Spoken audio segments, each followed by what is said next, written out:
মিনু কিচেনে সবাইকে স্বাগতম। আশা করছি তোমরা সবাই ভালো আছো। কচু গাছের কাছে যখন আমি যাচ্ছিলাম সবাই বলল কচু গাছের গোড়ায় কিন্তু সাপ থাকে, সাবধান। আমি তা সত্ত্বেও এই রেসিপিটা দেখানোর জন্য রিস্কটা নিয়ে নিলাম। কচু গাছের গোড়াতে গেলাম, তখন আমার একটু ভয় ভয় লাগছিল যদি কোথাও সাপ থাকে।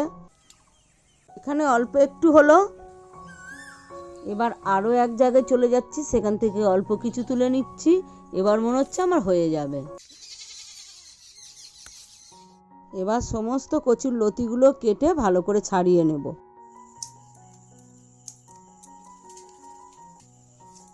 তোমরাও চাইলে ছুরি দিয়ে ঘষে নিতে পারো কিংবা বঁটি দিয়ে ঘষে কেটে নিতে পারো। সমস্ত কচুর লতিগুলো কেটে ভালো করে ধুয়ে নিয়েছি, একটু ভাবিয়ে নেব গরম জলে। আরও কিছু জিনিস নিয়ে নিয়েছি। গ্যাস অন করে কড়া বসিয়ে দিলাম, হাফ মগ জল দিয়ে দিচ্ছি, ঢাকনা একটা দিয়ে দিলাম। একটা নারকেল অর্ধেক করে নিয়েছি, নিয়ে কুড়িয়ে নিচ্ছি। পরিমাণ মতো নারকেলটাকে কুড়িয়ে নিলাম। এদিকে জল গরমটা হয়ে গেছে, গরম জলটার মধ্যে কচুর লতিগুলো দিয়ে দিলাম, দিয়ে একটু ভালো করে নাড়িয়ে দিচ্ছি। হাফ চা চামচ নুন দিয়ে দিলাম, আবার একটু নাড়িয়ে দিচ্ছি, দিয়ে ঢাকনা দিয়ে দিলাম। পরিমাণ মতো একটু সাদা সর্ষে, 4টে কাঁচা লঙ্কা, একটু নুন দিয়ে বেটে নিচ্ছি।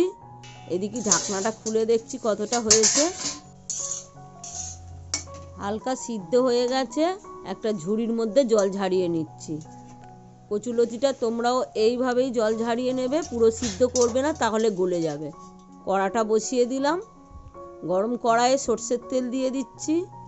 একটা শুকনো লঙ্কা ছিঁড়ে দিলাম, একটু পরিমাণ মতো কালো জিরে দিয়ে দিলাম, দিয়ে একটু নাড়িয়ে দিচ্ছি। পরিমাণ মতো একটু নারকেল কোড়া দিয়ে দিলাম, নারকেল কোড়া দিয়ে একটু নাড়িয়ে দিচ্ছি। যে চিংড়ি মাছটাকে কেটে রেখেছিলাম দিয়ে দিলাম, দিয়ে আবার একটু ভালো করে নাড়িয়ে দিচ্ছি। নারকেল কোড়াটা দিলে কি হয়, চিংড়ি মাছ আর নারকেল কোড়ার টেস্টটাই ভালো হয়। একটু পরিমাণ মতো নুন দিয়ে দিলাম, একটু হলুদ গুঁড়ো দিয়ে দিলাম পরিমাণ মতো, দিয়ে একটু নাড়িয়ে দিচ্ছি।